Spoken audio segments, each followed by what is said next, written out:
Hey, check this out. Charles Lieber at Harvard was arrested on charges that he lied about receiving millions of dollars in Chinese funding. Whoa, arrested? Lieber's a giant in nanotech and brain science.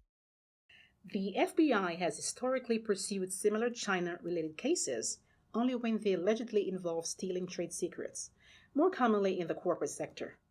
But the agency recently began prosecuting people in academia on lesser charges such as false statements or fraud.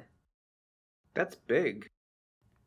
While accepting foreign funding isn't illegal, U.S. authorities require researchers to disclose it when applying for U.S. taxpayer-supported grants, saying failure to do so can distort allocations of billions of dollars. It can also result in the hidden transfers of information, know-how, and time, said Calvin Drogemeyer, the director of the White House Office of Science and Technology Policy. When officials at the Texas A&M University system sought to determine how much Chinese government funding its faculty members were receiving, they were astounded at the results. More than 100 were involved in a Chinese talent recruitment program, even though only 5 had disclosed their participation. I've heard the NIH and other agencies have been looking more closely at this kind of thing, but I didn't think it would involve arrests. You've got an NIH project. Does this make you nervous?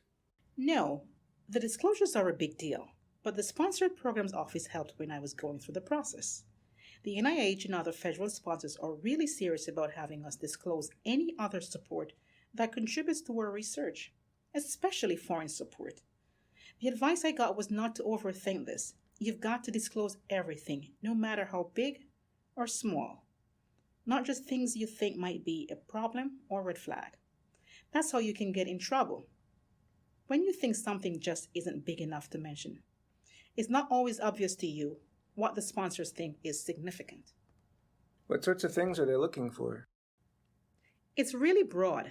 They want you to disclose any foreign support, resources, or personnel that support your research, whether it's for you or anyone doing substantive work on your project. This can be funding, materials, lab space, or staff assistance. It also includes collaborations with foreign researchers or organizations. And you have to disclose any outside appointments or affiliations that you or anyone working on your project have. It doesn't matter whether or not these appointments or positions are paid, or whether they are full-time, part-time, adjunct, visiting, or honorary. They need to be disclosed, even if they're taken on between terms like over the summer. Should we try to avoid working with foreign researchers and universities? This sounds like a lot of scrutiny. No, not at all.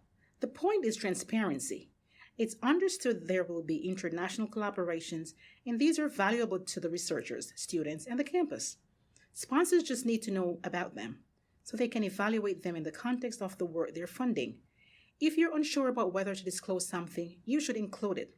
You can talk to your Sponsored Programs Office or Compliance Office if you have questions. That makes sense. I'm glad we talked about this. I just learned about a new funding opportunity, so I'll have to talk about this with my team. Good luck.